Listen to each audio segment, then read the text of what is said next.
Break के बाद एक बार फिर आपको खुशामदेद कहते हैं। मैं हूं जावेद इकबाल, मेरे साथ हैं फौजिया यज़दानी। ब्रेक से पहले अपने पहले घंटे में जो हम बात कर रहे थे थोड़ा सा उसका रिकैप कर दूं। एक तो NA 105 से NA 116 तक कौमी असम्बली की हम बात कर रहे थे, और सूबाई असम्बलियों में PP 119 से PP 144 तक जिन अजला की हम बात कर रहे थे, जिन शहरों की हम बात कर रहे थे, उसमें टोबर टेक सिंह, झंग, ननकाना साहब और शेखुपुरा शामिल हैं।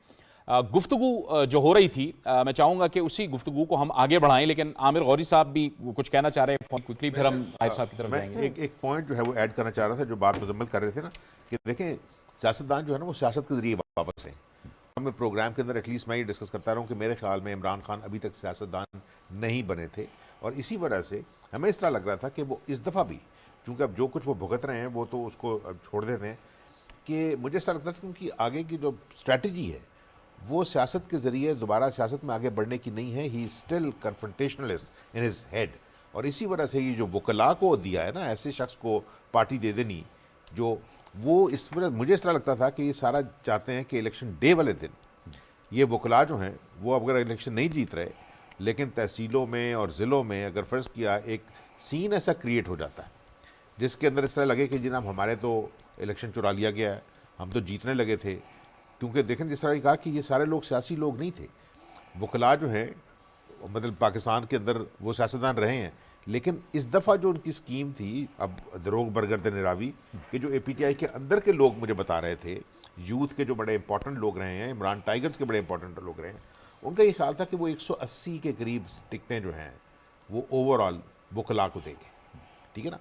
और उसके बाद जब वो नहीं हुआ, चूंकि पार्टी अभी तक जिस तरह साबर भी कह रहे थे ना, कि जिस तरह अभी KP में फिर झगड़ा पड़ा हुआ है, आतिफ जो है वो खुश नहीं है, दूसरे जो है मतलब कह रहे हैं कि नहीं इस तरह की बातें होती रहती हैं। वो जिस वक्त नहीं हुआ, तो आपको याद होगा पिछले दिनों में खबर जब छपी थी, जो इंसाफ लॉयर फोरम के प्रेसिडेंट हैं, उन्होंने कहा हमारे से जो वादा किया गया था उसको तोड़ा गया है, और अब उतनी टिकटें जो है वकला को नहीं दी जा रही, तो फिर हम सोचेंगे कि हमारा जो है लाएमल क्या होगा। मेरा अपना ख्याल है कि ये पार्टी जो है इसने अगर आगे चलना है तो 9 मई वाली जो मेंटेलिटी है ना, जो भी कोशिश थी कि आपने देखें, अगर फ़र्ज़ किया आपके साथ कुछ हुआ है पॉलिटिकली, आपको इस तरह लगा आपकी पावर छिन रही है, तो फिर आप हमला करवाते हैं ना, गॉड फॉरबिड, ये सिर्फ थियोरेटिकल चीज़ है, नैब के ऊपर जहाँ पे आप केस चल रहा है, अदालतों के ऊपर जहाँ पे आपने कराची से लेके और सवाल से पहले चकदरा तक, यानी जितने हमले करवाए हैं वो फौजी इंस्टॉलेशन पे करवाए हैं। अच्छा आमिर गौरी साहब, मैं सॉरी टू इंटरप्ट यू, मैं ज़रा ऑप्टिमिस्टिक आदमी हूँ, तो मेरा ये ख्याल है कि जितने भी जो भी PTI की स्ट्रेंथ होगी पार्लियामेंट में आफ्टर 8 फरवरी, वो बहुत डिफरेंटली बिहेव करेगी, दिस आई बिलीव, उसकी अक्सरियत, ठीक है ना। होता ये है कि जब आप टिकट के लिए पार्टी लीडर के हाथों ब्लैकमेल हो रहे होते हैं, तो फिर आप अपनी राय का इजहार नहीं कर पा रहे होते, क्योंकि हमारे यहाँ टिकटों की तकसीम का निज़ाम शफाफ नहीं है। तो पार्टी लीडर्स के हाथ में एक वाइल्ड कार्ड होता है टिकट देने या ना देने का, तो पार्टी पूरी, हमने देखा जामद सख्ते में आ जाती है जब टिकटों की तकसीम हो रही होती है, क्योंकि आपने टिकट लेनी होती है। लेकिन मैंने ये भी देखा है कि जब टिकटों की तकसीम का मरहला गुजर जाता है और लोग अपनी अपनी जेन्युइन जगह पर आकर बैठ जाते हैं, और उन्हें पता होता है कि अब हम 5 साल के लिए बैठे हैं, अब लीडर के हाथ में वाइल्ड कार्ड नहीं है, तो फिर लीडर से डिसएग्रीमेंट भी शुरू होता है, डिबेट भी पॉलिटिकल पार्टी के अंदर शुरू होती है, चेंज ऑफ पॉलिसी भी शुरू होता है, क्योंकि वो जो एक वाइल्ड कार्ड है वो ख़त्म हो जाता है। हम जिस टेन्योर में से गुजरे हैं उसमें वो वाइल्ड कार्ड हर वक्त इमरान खान के हाथ में था। ही वॉज ऑलवेज इलेक्शंस के लिए, और उसके लिए उस वाइल्ड कार्ड के साथ उन्होंने पार्टी को रखा हुआ था। वंस ये वाइल्ड कार्ड 8 फरवरी के बाद चला जाएगा, जो लोग आ जाएंगे वो बहुत, मुझे लगता है बहुत डिफरेंटली बिहेव करेंगे, क्योंकि माजी में ऐसा हुआ है, मतलब जिन्होंने जो लीडर्स हमारे एग्जाइल में भी गए हैं वो 100% कंट्रोल में नहीं थे, इवन नवाज शरीफ 100% कंट्रोल में नहीं थे पार्टी के, लेकिन बेनज़ीर 100% कंट्रोल में नहीं थे। ये तो आप एग्री करेंगे ना कि जितनी बड़ी तादाद में इंडिपेंडेंट लोग जो हैं वो इलेक्शन लड़ेंगे PTI के लिए, इंडिपेंडेंट लोगों की जो पॉलिटिक्स है उसके अंदर एक एलिमेंट तो ये रहता है कि वो देखते हैं कि जो हवा किस तरफ की चली है, और अगर लीडर जो है उसके चांसेस फिलहाल नज़र नहीं आ रहे कि वो अपनी जो लीगल रैंगलिंग है उससे बाहर निकलेगा, तो फिर वो अपना फैसला जो है वो भी अपने सोच समझ के मुताबिक अपने मैंने यही पॉलिटिकल कहा। फ्यूचर के तौर अच्छा, पे एक मिनट अपने में- बेहतर फैसला करेंगे मुजाहिर क्योंकि साहब, वाइल्ड आप कार्ड कहते हैं, नहीं लेकिन होगा साबिर ना। शाह साहब थोड़े आपकी से भी बेहतर क्योंकि फैसला हमें करेंगे, वीडियो सेंसिबल लिंक पर फैसला मेहर हुसैन करेंगे। भी ज्वाइन कर रही हैं, उनसे भी बात करेंगे, लेकिन थोड़े साबिर से शाह ग्रे साहब बता एरियाज दें हैं। जी, फर्स्ट quickly। कीजिए 30-35 आदमी जीत जाते हैं पीटीआई के हमारे याफ्ता, क्या पीटीआई ज्वाइन करने की इजाज़त होगी कि नहीं होगी? कहीं और जाएंगे तो डिफेक्शन क्लॉज की क्या सिचुएशन बनेगी? So बिक defection जाएंगे, तो defection पे लागू प्रेशर नहीं से आ होता। जाएंगे, क्या होगा? वो तो इंडिपेंडेंट है ना, 60 इंडिपेंडेंट का आर्टिकल मामला है। 63 ठीक है, कहाँ पे अमल आएगा, अप्लाई होगा? ठीक है। ये ग्रे एरियाज हैं, इस पे भी डेवलपमेंट होगी। ठीक है ताहिर साहब, हम आपकी तरफ भी आते हैं, लेकिन हमें इस वक्त वीडियो लिंक पे मेहर हुसैन ज्वाइन कर रही हैं, तो मैं चाहूंगा उनसे भी जरा बात करें। मेहर हुसैन, आपको बहुत खुशामदीद कहते हैं अपनी इस खुसूसी प्रोग्राम में। जी मेहर, अस्सलाम वालेकुम। वालेकुम सलाम जी, बड़ी मेहरबानी आज आप लोगों ने बुलाया अपने शो पे, थैंक यू। अच्छा मेहर, आपको मालूम है कि हम टोबटेक सिंह, ननकाना, झंग और शेखुपुरा के अजला की बात कर रहे हैं और जो हल्के यहाँ पर फॉल करते हैं उसकी।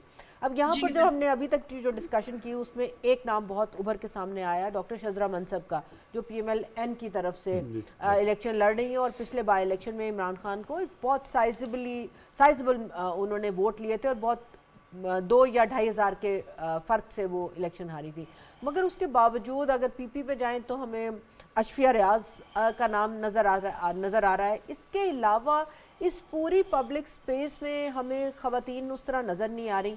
आप कैसे देख रही हैं, क्यों सियासी पार्टियाँ ख़वातीन को वो पब्लिक स्पेस नहीं दे रही, उनको फ्रंट लाइन में नहीं आ रही, वो काइंड ऑफ टिकट्स नहीं मिल रहे, मगर सिर्फ ख़वातीन का इलेक्शन में रोल टिकट होल्डर के लिए नहीं है, वोटर्स भी बहुत अहम है और करीबन 18% फीमेल यूथ वोटर है इन डिस्ट्रिक्ट्स में वो, और 46% ओवरऑल है। तो ज़रा एक हमें ओवरव्यू दीजिए प्लीज़। जी बिल्कुल, बड़ी मेहरबानी, ये आपने एक बहुत अहम सवाल पूछा है और मेरे ख्याल से इसमें 2-3 चीज़ों का हमें ख्याल रखना चाहिए। पहली बात तो ये कि ये मेरे ख्याल से PTI के लिए ये पहला इलेक्शन शायद हो जहाँ पे इनको वाकई में इलेक्शन में हिस्सा लेना पड़ रहा है as a democratic party, as part of the electoral process.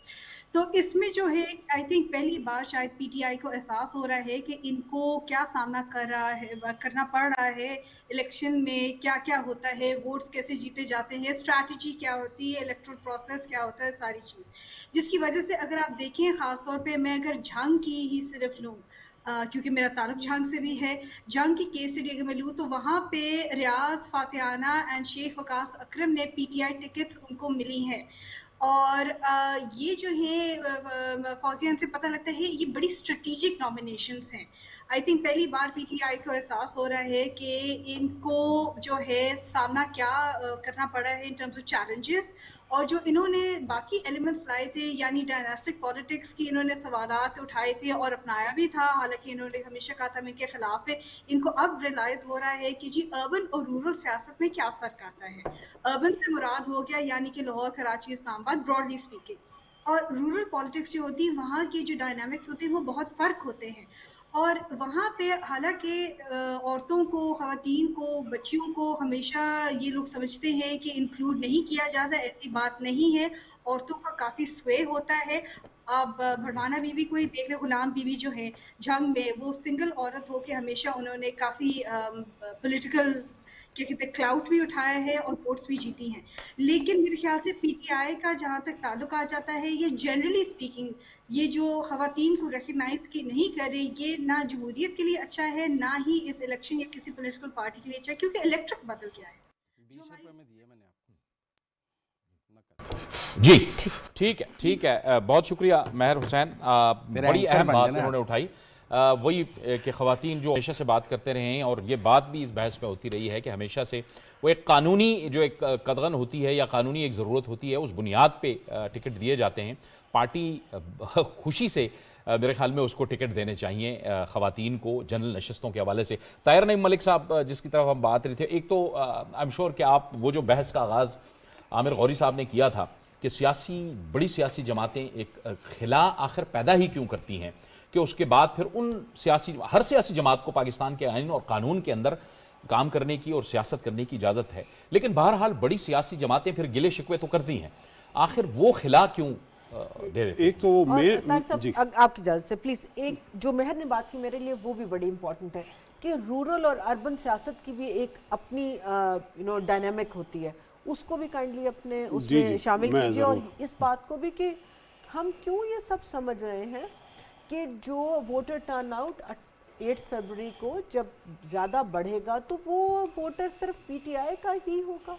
इस अजम्पशन पे तो हम अज्यूम कर रहे हैं कि बाकी पार्टीज जो है वो मोबिलाइज नहीं कर पा रहे। जी, ये वन लाइनर आखिरी सवाल का अगर आप दें, क्योंकि पीटीआई का वोटर है गैर रवायती, तो जब ज़्यादा टर्न आउट होगा तो गैर रवायती वोटर बाहर निकलेगा, और वो अगर जो रवायती वोटर के मुकाबले में उसकी मोबिलाइजेशन ज़्यादा हुई तो रिजल्ट्स पे इम्पेक्ट होगा। दूसरी जो बात आपने ये की है कि सबसे पहले जो आमिर गौरी साहब ने फैक्टर का है, सियासी जमातें जो मेन स्ट्रीम है वो मेन स्ट्रीम पे में सियासत करती हैं, और इस वक्त जो साउथ एशिया की इंडिया पाकिस्तान की मखसूस फ़िज़ा है, यहाँ रिलीजन का, सेक्ट का और शनाख्त के हवाले से जो मजहबी शनाख्त है या एथनिक शनाख्त है उसके हवाले से एक क्लियर जो हमें स्टैंड नज़र आता है वो इन जमातों का नज़र आता है। तो वोटर उसके ऊपर रिलीजियस सिंबल्स के ऊपर और आइडेंटिटी रिलेटेड जो उनकी पॉलिटिक्स है वहाँ अट्रैक्ट होता है। हमने ये चीज़ बीजेपी में भी देखी, हमने ये चीज़ वहाँ ईस्ट पंजाब में भी हमने देखी, फार्मर्स मूवमेंट हो या उससे पहले हमने 90 की दहाई में भी देखी, और ये चीज़ें हम श्रीलंका और उधर भी देख रहे हैं। तो यहाँ की एक हसासियत है इन इश्यूज़ के को लेके, और जिस तरह रिलीजन को स्टेट यूज़ करती है, वो जो स्टेट का रिलेशनशिप है रिलीजन के साथ, और उस अमल में सियासी जमातें भी शरीक होती हैं वो माइलेज के लिए, वोट के लिए, तो फिर जब वो उस डोमेन में एंटर होती हैं तो वोटर ये कहता है कि इसको सही रिप्रेजेंट मेन स्ट्रीम पार्टियाँ नहीं कर रही, बल्कि ये जमातें इस मखसूस फ़िज़ा में ज़्यादा कर रही। और इसमें एक क्लास का एंगल भी है, जो हैव नॉट हैं, जो कहते हैं गरीब आदमी कि मेरे पास इसके सिवा तो कोई है ही नहीं अल्लाह रसूल के अलावा, ना मेरे पास पिजेरो है, ना बड़ी गाड़ी है, ना मेरे पास फार्म है, एक मेरे पास मजहबी शनाख्त है, और उसके ऊपर फिर वो कहता है कि मेरी ज़ीरो टॉलरेंस उस पर होनी चाहिए।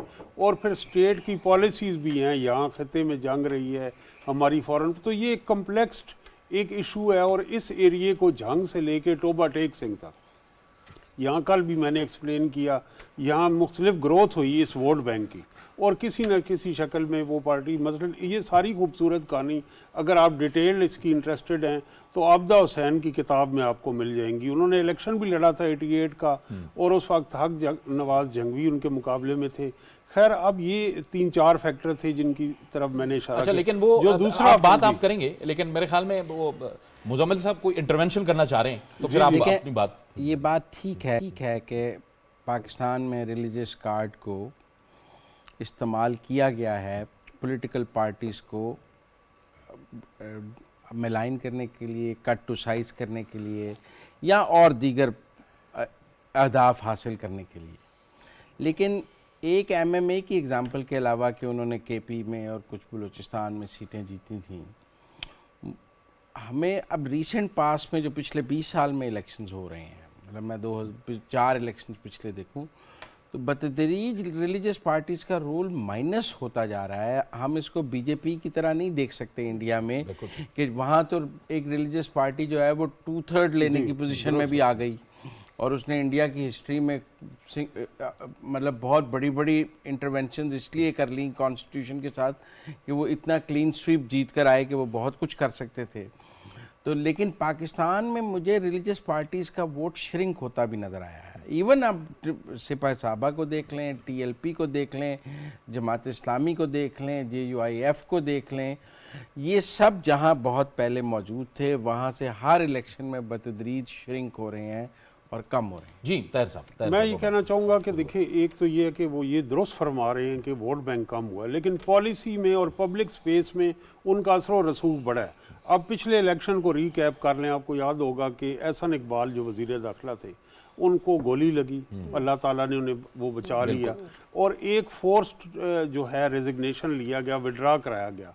PMLN के MNA थे, उनके बेटे अली जायद अभी इलेक्शन लड़ रहे हैं, जायद साहब जो जायद अहमद, इसी तरह बहुत सारी शख्सियात इस तरह से, तो उनका जो कंट्रोल है या वो जो इम्पैक्ट है वो वोट से बढ़ के है। दूसरा जो फैक्टर हम इग्नोर कर रहे हैं कि मजहबी जमातों को कमज़ोर करके इन जमातों को रेडिकलाइज किया गया। आप देखें कि जमात इस्लामी और पीपल्स पार्टी बहरहाल नज़रियाती जमातें थी, तो ये सियासत कम हो गई। अब TLP के केस में मैं ये कह सकता हूँ कि बात बड़ी हैरान कौन है हमारे लिए कि पीपल्स पार्टी का वोट बैंक पिछले इलेक्शन में कम हो गया और टीएलपी ने उससे ज़्यादा वोट ली, और जमात इस्लामी का जो अर्बन एरियाज़ में वोट बैंक था, इवन लाहौर में और कुछ गुजरांवाला में, नज़ला में, रावलपिंडी में, उसको भी टीएलपी ने रिप्लेस कर लिया। तो ये एक इंटरेस्टिंग फिनोमेना है। लेकिन मेरा एकेडमिक पॉइंट था ना, आप चूंकि खुद भी एकेडमिक हैं, देखें मलिक साहब, मसला ये है कि ये जो रिलीजियस पार्टीज़ हैं ये predominantly they are male dominated, इनके अंदर औरतों की रिप्रेजेंटेशन नज़र नहीं आती। अगर फ़र्ज़ किया 46% जो वोटर भी है और पाकिस्तान की आबादी वो औरतों की है, तो ये पॉलिटिकल पार्टीज़ जो हैं अगर इनको देखें ना, अगर मजबूर किया जाए, अब जैसा किया जा रहा है कि 5% कम अज़ कम नज़र आनी चाहिए, मुझे तो वो भी नज़र नहीं आ रही, तो क्या इलेक्शन कमीशन और पाकिस्तान की जो अथॉरिटीज़ हैं वो इस पर एक्शन लेंगी या नहीं लेंगी। दूसरी चीज़ ये है कि अगर फ़र्ज़ किया आप जो सारी की सारी पॉलिटिकल पावर है, if you are seeking it from men only, और उसमें औरतों का कहीं रोल नज़र ही नहीं आता, तो फिर ऐसी पार्टीज़ जो हैं वो औरतों के बारे में, औरतों के मसाइल के बारे में, औरतों की रिप्रेजेंटेशन के बारे में उनको किसी किस्म की स्पेस देंगी या नहीं देंगी। और अगर नहीं देंगी तो क्या ये जो बड़ी पार्टी हैं इनका ये जो है ये फ़र्ज़ बनता है या नहीं बनता कि इनको यानी कॉन्स्टिट्यूशनली और लीगली चैलेंज किया जाए, क्योंकि 175 जो जमातें रजिस्टर्ड इलेक्शन कमीशन के साथ, ये इसलिए मजाक लगता है कि पाकिस्तान की मुश्किल से 1 दर्जन जमातें हैं जिनकी रिप्रेजेंटेशन आपको असम्बलीज़ में नज़र आती है, यानी, और उसमें बहुत सारी पार्टीज ऐसी हैं जिनकी रिप्रेजेंटेशन 2 या 3 जमातों से नहीं है, ठीक है ना। आप मुझे बताएं ना कि अगर फ़र्ज़ किया सवाए बेनज़ीर भुट्टो के और अब ये दरमियान में जिस वक्त नून के साथ जो हुआ है, तो कुलसूम बीबी के और मरियम बीबी के अलावा और कौन है जिसको हम ये कहें कि उसने अपने बल के ऊपर पाकिस्तान, अगर Pakistan has to stay male dominated, male chauvinist society, जिसमें आधी आबादी पाकिस्तान की जो है वो बाकी आधी आबादी से खतरे में हो, ठीक है ना, वो तो फिर जो है पार्लियामेंट इसमें रिप्रेजेंट नहीं करेगी। बड़ा इंपॉर्टेंट आपका पॉइंट है, मगर इसमें अगर मैं आपको इस खित्ते की पॉलिटिकल हिस्ट्री के बारे में थोड़ा सा ऐड करूं, यहाँ जितनी खवातीन हैं वो हमेशा एलीट पॉलिटिकल हाउस होल्ड से आई हैं, and I am talking about Pakistan, India, Bangladesh, Nepal, Sri Lanka. यहाँ पर वो पॉलिटिकल हाउस होल्ड से आई हैं, जब मर्द ने जगह छोड़ी है तो तब आई हैं, और तीसरा एक्सेप्शन टू द रूल हैं जो अपने ओन के ऊपर आगे निकल आई हैं। तो I think that's a struggle इस पूरे रीजन की जो पाकिस्तान में भी देख रहे हैं। इसमें मैं एक इंटरप्शन करना चाहूँगा कि पॉलिटिकल पार्टीज में ख़वातीन जदोजहद कर रही, पार्टी स्ट्रक्चर उन्हें आगे नहीं अलाउ कर। बिल्कुल, एक बड़ा फलसफियाना किस्म का मेरे पे वो तारी हो गया कि हम हमेशा कहते हैं कोई सी चीज़ को डिस्कस करें, what is the soft valley, तो क्या सियासत सॉफ्ट वैली है या सियासत की सॉफ्ट वैली है। और दूसरा ये मजहबी कार्ड, फ़िरका वारियत और कम्युनिकेशन टूल्स अब इस्तेमाल हो रहे हैं सियासत और सियासतदान की सॉफ्ट वैली को पंक्चर करने के लिए। देखें, उन्होंने जो बात की वो प्रेशर ग्रुप्स तो हैं, आप कह सकते हैं कि दे आर प्रेशर ग्रुप्स, उनकी न्यूसेंस ज़्यादा है, वो लॉ एंड ऑर्डर क्रिएट कर सकते हैं, ठीक है ना। मैंने फिर बात की कि वो वोट की ताकत से पाकिस्तान में इक़्तिदार में नहीं आ सकते, जितनी मर्जी पैटर्नेज कर लें। अच्छा, भाई पाकिस्तान ही है ना, जितना भी स्कैटर्ड हो जाए, पॉलिटिकल पार्टीज का वोट भी स्कैटर्ड है, पॉलिटिकल पार्टीज सीटें जीतती हैं। आप मेरी बात सुनिए ना, मैं ये कह रहा हूँ कि हम ज़ियाउल-हक़ की रिलीजियस रेडिकलाइजेशन के बाद भी आज जहाँ मौजूद हैं, तो मैं समझता हूँ कि पाकिस्तान की आवाम ने रिलीजियस पार्टीज़ को उस तरह एक्सेप्ट नहीं किया वोट देने के लिए जितनी उनकी पैटर्नेज की गई है, ठीक है ना। तो एक तो ये बात हम, क्योंकि हम कंपेयर कर रहे थे इंडिया के साथ कि वहाँ हिंदू आता के नाम पे वोट मिल गया, उसके नाम पे मिल गया। दूसरा जो वुमेन की बात की आपने, कुछ तो हम बेनज़ीर को देखते हैं, फर्स्ट लेडी प्राइम मिनिस्टर हमारे पास रहीं, आपने कुलसूम, लेकिन मैं अब और भी देखता हूँ कि बहुत ही जो रूरल एरियाज हैं वहाँ पर अब अपनी बेटी को आगे इलेक्शन लड़ाने का ट्रेंड बढ़ रहा है। इंटरेस्टिंग है। पहले बेटा नहीं होता था तो भतीजे को दिया जाता था, भतीजा वारिस था, ठीक है ना, बेटा नहीं था तो भतीजा वारिस था।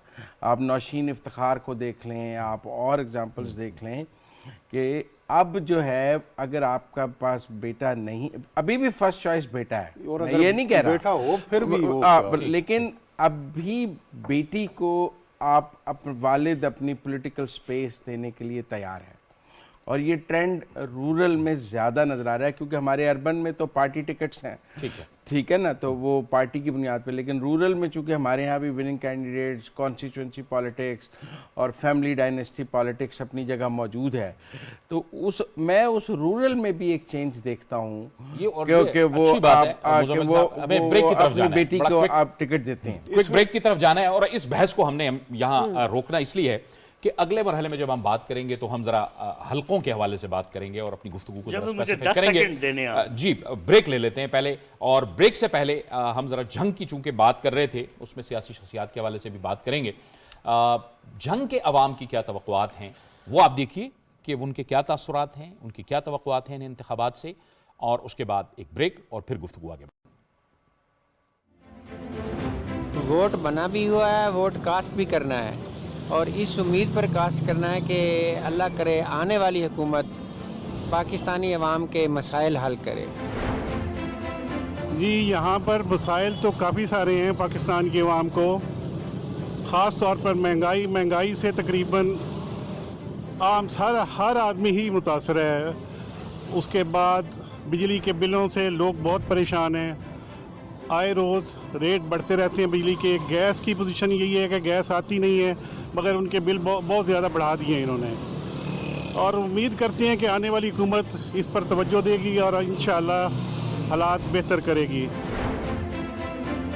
हमें आने वाली हुकूमत से तवक्कुआत हैं, मतलब वो आएगी, हमारे फ्यूचर के बारे में सोचेगी, हमें नौकरी प्रोवाइड करेंगी और हमारे मुस्तकबिल के बारे में सोचेगी। जो भी आए अच्छा है और महंगाई कम करे। महंगाई बहुत है जी, महंगाई की वजह से गरीब आवाम मर रही है। गरीबों जिंदगी तो अमीरों की है, गरीबों की है ही नहीं। हम तो रोज़ ही कमाते हैं, 200-400 कमा के जो खा ले जाते हैं वही खाते हैं। वोट पब्लिक का जमहूरी हक है और वोट कास्ट करेंगे। आने वाली हुकूमत का इंतखाब भी करेंगे, लेकिन इस उम्मीद पर करेंगे कि वो महंगाई, सेहत और तालीम की सहूलियत फराम करें। हम वोट उस आदमी को देंगे जो हमारे गरीबों के लिए अच्छा सोचे। ये इतनी महंगाई होगी, आटा नहीं मिल रहा, चीनी नहीं मिल रही, बिजली के बिल इतने ज़्यादा आए हुए हैं कि सोचते ज़्यादा।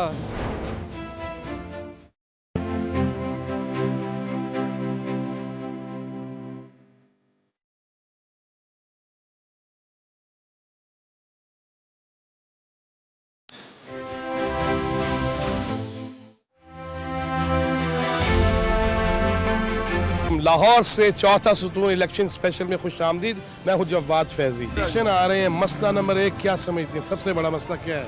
मसले बहुत ज़्यादा हैं। अल्लाह करे कोई अच्छा हुक्मरान आ जाए जो अवाम के बारे में सोचे। मुल्क का हाल क्या हुआ है, जीना मुश्किल है। चौथा सुतून की टीम पहुंची है शहर शेखुपुरा। पैसे नहीं है, कारोबार नहीं है, तो यहाँ से सबसे बड़ा मसला जो हमारा वो है सेहत का। और दूसरा सबसे बड़ा इशू यहाँ पे यूनिवर्सिटी नहीं है शेखुपुरा में, जो यानी काफ़ी जो तलबात वगैरह हैं वो लाहौर जा रहे होते हैं। मैं अपनी ज़ात पे जब तक सवालिया निशान नहीं लगाऊंगा, अपनी ज़ाती ततहीर का अमल नहीं करूंगा, खुद एहतसाबी नहीं करूंगा, तब तक मैं बड़े लेवल पे उंगली नहीं उठा सकता।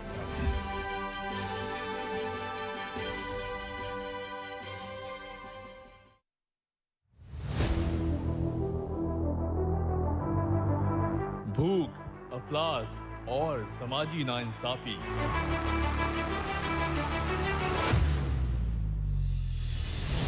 कहीं हादसों से परेशान तो कहीं जहालत से लड़ने की कोशिश करता इंसान। गफलत के अंधेरों से आजाद होने का इम्कान। उम्मीद की रूह से बदल रहा है इंसान।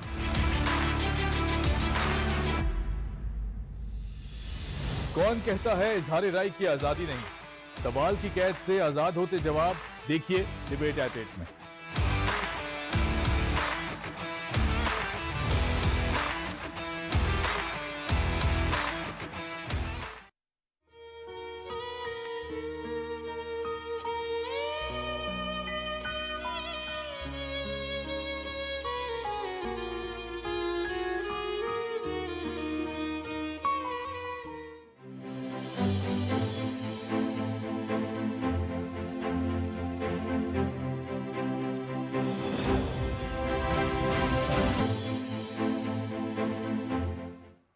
ब्रेक के बाद एक बार फिर आपको खुशामदीद कहते हैं। और ब्रेक से पहले हम गुफ्तगू कर रहे थे, आप देख रहे थे जंग के अवाम के क्या तासुरात हैं। साबिर शाह साहब, आप चूंकि पिछली जो गुफ्तगू हो रही थी उसमें कुछ ऐड भी करना चाह रहे हैं, ज़रूर ऐड कीजिएगा। लेकिन साथ में अगर हम जंग की बात करें तो इसमें जो शख्सियात की हम बात कर रहे थे, इसमें रियाज फतियाना वो भी जीतते आए हैं, सैयद फैसल साले हयात, रियाज फतियाना शेख वकास अकरम, जंग से ताल्लुक, हाँ वो टोबा टेक सिंह है, वो टोबा टेक सिंह है। यहाँ शेख वकास अकरम है और इसके साथ साथ साहिबजादा महबूब सुल्तान, मखदूम फैसल साले हयात, ये सियासी शख्सियात भी हैं, बड़े नाम। मैं जावेद साहब आपसे बात करना चाहता हूँ। मैं एक मिथ को डिस्पेल करना चाह रहा हूँ। जरूर। एक मिसपरसेप्शन है जी, बीजेपी ने 303 सीटें ली हिंदुत्वा के नाम से। No, it delivered. एक्सपोर्ट्स बढ़ी हैं। इंडिया के फॉरेन पैक्ट साइन हुए हैं अमेरिका समेत बहुत सारे मुल्कों के साथ। इवन वो जो न्यूक्लियर पैक्ट्स भी उन्होंने साइन किए हैं, उन्होंने ट्रेड पैक्ट साइन किए हैं। वो हमारे यहाँ मजहबी जमात के पास कुछ नहीं ऐसा एजेंडा होता, पावर में नहीं आती ना, जैसे मुजम्मल ने कहा। मैंने अर्ज किया चूँकि स्कैटर्ड वोट है तो सीटें नहीं जीतते। चूँकि प्रेशर ग्रुप इसलिए माने जाते हैं जब चाहे पूरा मुल्क जाम कर दें। तो ज़हन में रखिए कि बीजेपी इसलिए मोदी 2 दफ़ा नहीं जीते। 303 सीटें हैं, दुनिया का सबसे बड़ी डेमोक्रेसी है, सबसे शफाफ निज़ाम है। क्यों?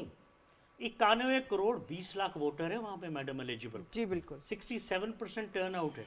45 दिन इलेक्शन जारी रहते हैं। आप करवा सकते हैं 91 करोड़ वोटर, मगर काउंटिंग बिल्कुल ठीक होती है। स्टॉलिन ने कहा था ना, एक बात उसने कही थी, people who cast votes do not count, those who count votes count। वाह क्या बात। चलिए आमिर गौरी साहब, लेकिन बहरहाल वो एक जो अक़लियतों के साथ, मुसलमानों के साथ उसे कश्मीर में जो हरकतें करते हैं और उसको फिर और फिर अपने इलेक्शन में जिस तरह से वो पाकिस्तान के मुद्दे को उठाते हैं और फिर गुजरात में जो कुछ करके मोदी आगे आए, वो उसमें उनके परफॉर्मेंस से ज्यादा हिंदुआता वोट बैंक उनके पीछे आना और वो सारा ज्यादा था, परफॉर्मेंस बाद में थी। मूविंग ऑन, देखिए जो आप बात कर रहे हैं जंग की, जंग जो है ना काफ़ी अरसे से, मेरा अपना ख्याल है कि इसके जो पॉलिटिशियन रहे हैं वो नेशनल पॉलिटिक्स में इंपॉर्टेंस तो जैसे आपने बता दी, वो वज़ीर भी रहे हैं, फेडरल वज़ीर भी रहे हैं।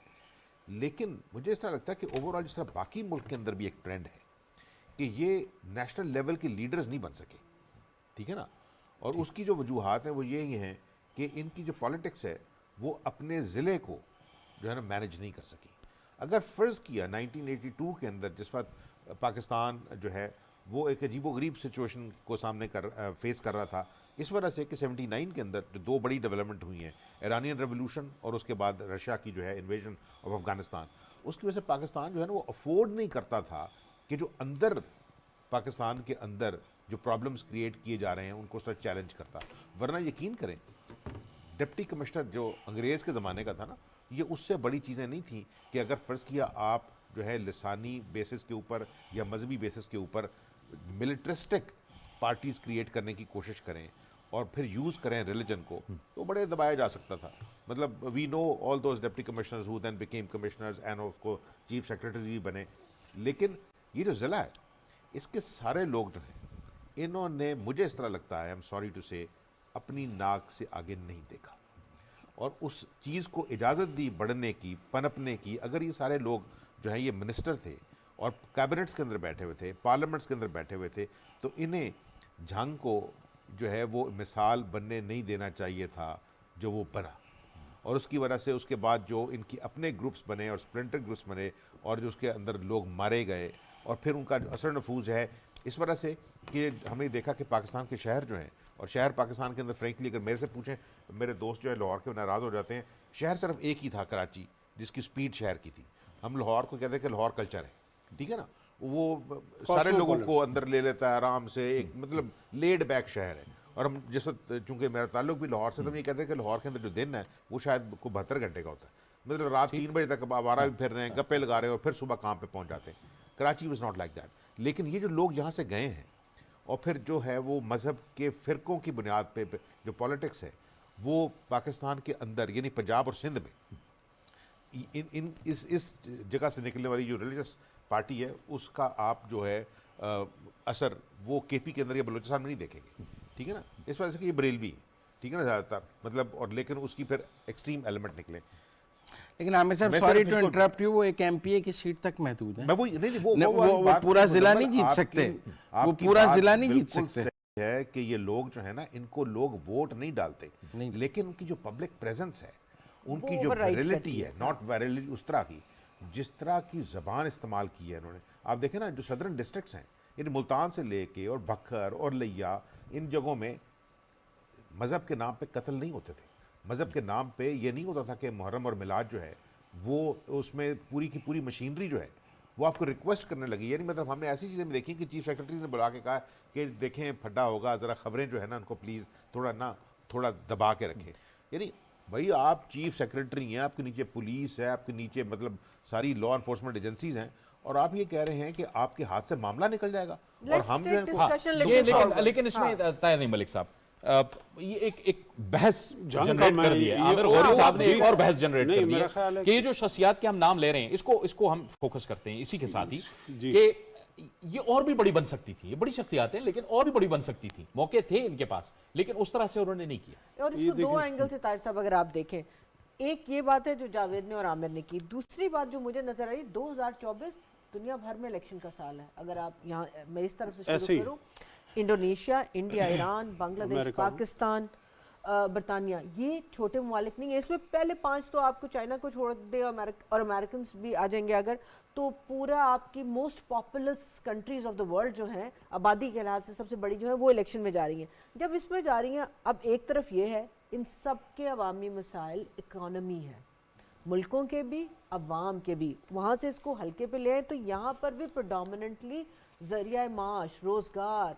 कसाद बाजारी, यही हमारा इशू रहा है।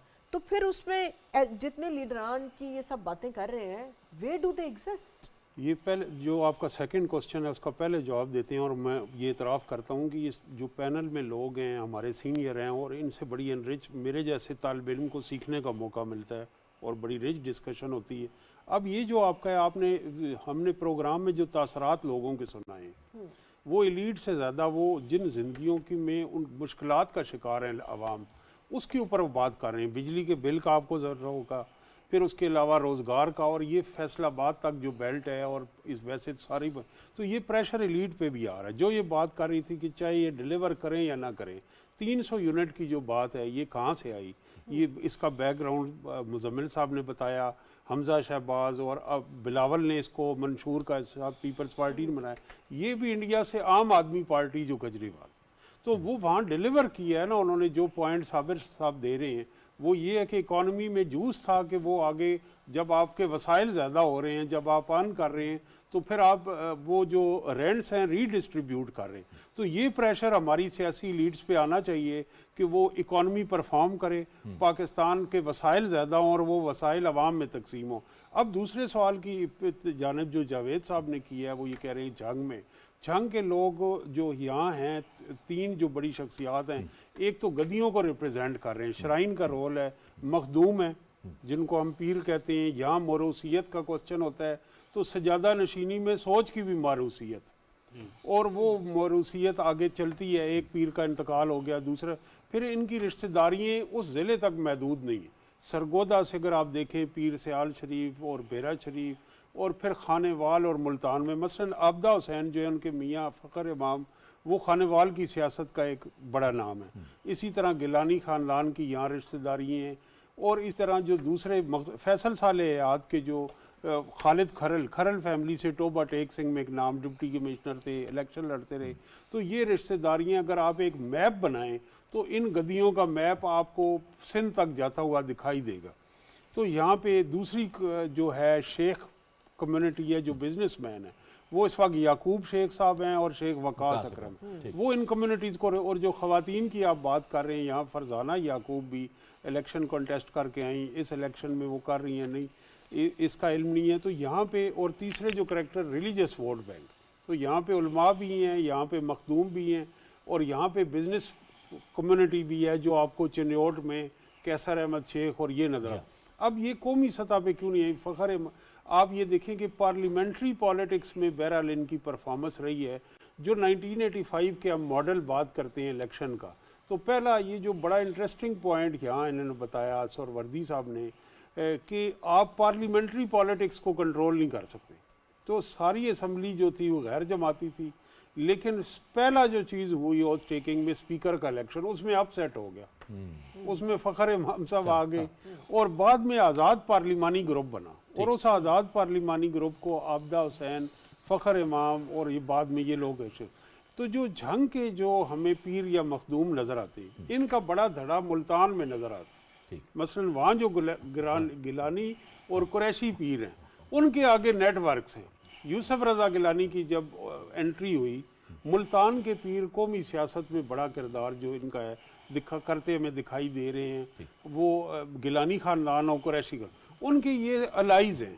तो हमें जो पहली दफ़ा डिस्ट्रिक्ट कौंसिल लेवल पे यूसुफ रज़ा गिलानी नज़र आए हैं, तो उनके साथ आबदा हुसैन और फ़खर इमाम थे, और इसी तरह अब शाह महमूद कुरैशी जो ये, तो ये जो लोग हैं ये क्लाइंट्स हैं मुल्तान की गद्दियों के। बिल्कुल। अच्छा, एक मिनट में आऊँगा, थोड़ा सा हम अवामी राय जो है ना वो बहुत ज़रूरी है हमारे लिए, ताकि उसके बाद फिर गुफ्तगू भी ज़रा आसान हो जाती है। टोबा टेक सिंह के जो अवाम हैं उनके क्या तासुरात हैं, उनके इंतखाबात से क्या तवक्कुआत हैं, वो ज़रा देख लेते हैं, फिर बहस को आगे बढ़ाते हैं। इलेक्शन आ रहे हैं और इंशाल्लाह वोट देंगे, अपना हक राय दही जो है वो इस्तेमाल करें, हम कोशिश करेंगे कि उस जमात को अपना वोट दें, क्योंकि ये एक अमानत है हमारे पास, और उस जमात को वोट दें कि जो हुकूमत में आकर मुल्क पाकिस्तान की खैर ख्वाही और इसकी तरक्की के लिए काम करे, उसी को वोट देंगे इंशाल्लाह। हम उम्मीद करते हैं कि 8 फरवरी के इंतखाबात के बाद जो भी हुकूमत मुंतखब होकर आएगी वो अवाम को मसाइल को तरजीह बुनियादों पर हल करेगी। मेरा वोट बना हुआ है, हम वोट उसी को देंगे जो हमारे पीर हल के मसाइल को हल करेगा। वोट पाकिस्तान वाली गवर्नमेंट ਜਿਹੜਾ ਬੰਦਾ ਸਾਡੇ ਪੀਰ ਮਹੱਲ ਦੇ ਮਸਾਇਲ ਹੱਲ ਕਰੂਗਾ, ਤਰੱਕੀਆਤੀ ਕੰਮ ਕਰਾਏਗਾ, ਵੋਟ ਦਾ ਹੱਕਦਾਰ ਉਹੀ ਹੋਏਗਾ। ਵੋਟ ਪਾਕਿਸਤਾਨ ਦੀ ਅਮਾਨਤ ਹੈ ਜੀ, ਵੋਟ ਅਸੀਂ ਅੱਛੇ ਬੰਦੇ ਨੂੰ ਕਿਸੇ ਨੂੰ ਦੇਵਾਂਗੇ ਜਿਹੜਾ ਪਾਕਿਸਤਾਨ ਦੀ ਕੋਈ ਖਿਦਮਤ ਕਰੇ। ਸਾਡੀ ਦੁਆ ਵਾ ਵੀ ਕੋਈ ਜਿੱਤ ਕੇ ਪੀਰ ਮਹੱਲ ਦਾ ਆ, ਕੋਈ ਮੁਲਕ ਦੇ ਬਾਰੇ ਸੋਚੇ, ਉਸ ਨੂੰ ਅਸੀਂ ਵੋਟ ਦੇਵਾਂਗੇ। सबसे पहली बात है कि ये इलेक्शन का सिलसिला अल्लाह ताला मेहरबानी फरमाए पूरा अमन हो और पुरसकून तरीके से हो जाए। दूसरी बात यह है कि हम ये तवक्को रखते हैं कि आने वाली हुकूमत जो है वो आवाम की बेहतरी के लिए सोचेगी और आवाम के लिए वो अपनी पूरी कोशिश करे कि आवाम को सहूलियात, वसाइल और आसानियाँ और सहूलतें पैदा करे आवाम के लिए। Welcome back to vote Pakistan. आपने सुना टोबा टेक सिंह की आवाम क्या कह रही है। जी साबिर साहब बताएं फिर। सिर्फ ऐड करना है, करें प्लीज। ताहिर मलिक साहब का जितना नॉलेज है उतना तो मेरा नहीं, हम सबका नहीं। लेकिन आपने कहा कि रिश्तेदारियां हैं, रिश्तेदारियां आज नहीं हुई। हजरत बहाउद्दीन ज़करिया साहब, हजरत शाह रुकनुद्दीन और माई जुबिंदी साहिबा, हजरत लाल सुर्ख पोश बुखारी साहब, लाल शहबाज कलंदर साहब, इनके भी आगे वो जो मुरीद हैं जो बहुत बहुत बड़े बुजुर्ग और गद्दियाँ हैं, उनकी रिश्तेदारियाँ उस वक्त से हैं, 850 साल से। तो वो फिर आगे नीचे तक वो फिर उनके जो गद्दी नशीन है वो फिर आगे रिश्तेदारियाँ कायम कर रहे हैं। ये सिंध तक जाती, इंडिया तक जाती है। क्यों? हजरत निज़ामुद्दीन औलिया साहब, उनके मुरीद कौन है? हजरत कुतुबुद्दीन बख्तियार काकी रहमतुल्लाह अलैह, नई दिल्ली में मज़ार है। उनके मुरीद कौन है? बाबा फरीद शकर। बाबा फरीद शकरगंज की जो बेगम साहिबा थी वो बादशाह की बेटी थी। उनके आगे कौन है? हजरत निज़ामुद्दीन औलिया साहब, हजरत साबर पिया कलियर शरीफ वाले, आगे कौन है? अमीर खुसरो साहब। तो ये सारे आप ऐड करें, मजा आ गया। तो आपको पता लगेगा ये सिलसिले क्या है। उनकी खुशकिस्मती थी कि उस वक्त इलेक्शन नहीं लड़ना पड़ा। जी मुज़म्मिल साहब। अच्छा देखिए, आप जंग की बात कर रहे थे, मैं समझता हूँ पीपल्स पार्टी को इस इलेक्शन में जंग में बहुत सेटबैक हुआ है। मैं देख रहा था कुछ हल्के उनके खाली भी रह गए हैं, इसलिए कि फैसल सालेह साहब ने बिल्कुल लास्ट मिनट पे स्विच मारा है। ठीक है ना, उस स्विच ने पीपल्स पार्टी ने बहुत सारे हल्के खाली छोड़ने पड़ गए, क्योंकि उन्होंने वो फैसल सालेह और उनके ग्रुप के लिए रखे हुए थे। बिल्कुल तवक्कुल। और आपको ज़िले से पीपल्स पार्टी जो है वो गायब होती भी नज़र आई, क्योंकि फैसल सालेह साहब की टिकटें MNA MPs उनके ग्रुप की थी, वो एकदम नून में आए। और वो मुझे लगा कि हालांकि जंग पीपल्स पार्टी का ज़िला रहा है, बिल्कुल पीपल्स पार्टी जंग से जीतती रही है, तो इस इलेक्शन में वो जो फैसल सालेह साहब ने स्विच मारा है उसका पीपल्स पार्टी को जंग में बड़ा नुकसान। जी आमिर साहब, मैं सिर्फ एक तो जो बात की ना, मैं उसको सिर्फ उसमें एक पॉइंट ऐड करूंगा कि देखें ये जो सारी गद्दियाँ हैं ना, इनकी जो इस वक्त की लीडरशिप है, पिछले अब आप 120, 30, 40 साल तक लेना है, इनके जो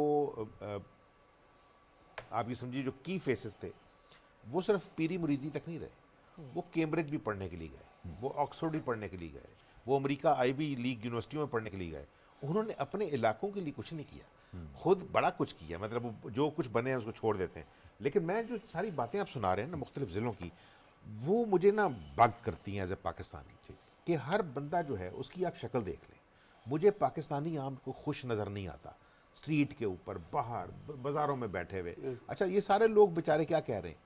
गुर्बत, रोटी, नौकरी, गुर्बत, रोटी, नौकरी, और ये जो सारी बड़ी बातें हैं ना, हाँ, मैं बताऊं, प्रीडोमिनेंट पाकिस्तान के अंदर अमनो अमा का मसला उस तरह नहीं है जिस तरह हमें बताया जा रहा है, ठीक है ना। वो जो जिस तरह इन्फ्लेशन है, महंगाई है, इन्फ्लेशन बहुत ज़्यादा है, और फिर उन लोगों के लिए जो ये सारे खुद प्रोड्यूस कर रहे हैं उसको इस्तेमाल नहीं कर सक रहे। अगर एग्रीकल्चर उनकी प्रोड्यूस है तो वो उनके लिए भी अफोर्डेबल नहीं रही। और मैं आपको बताऊं कि देखें, पाकिस्तान के आप किसी मेजर या माइनर शहर से लिटरली 4 किलोमीटर बाहर निकल जाएं तो आपकी जो इकॉनमी है ना, वो खोखों पे आ जाएगी, वो रेडियों पे आ जाएगी।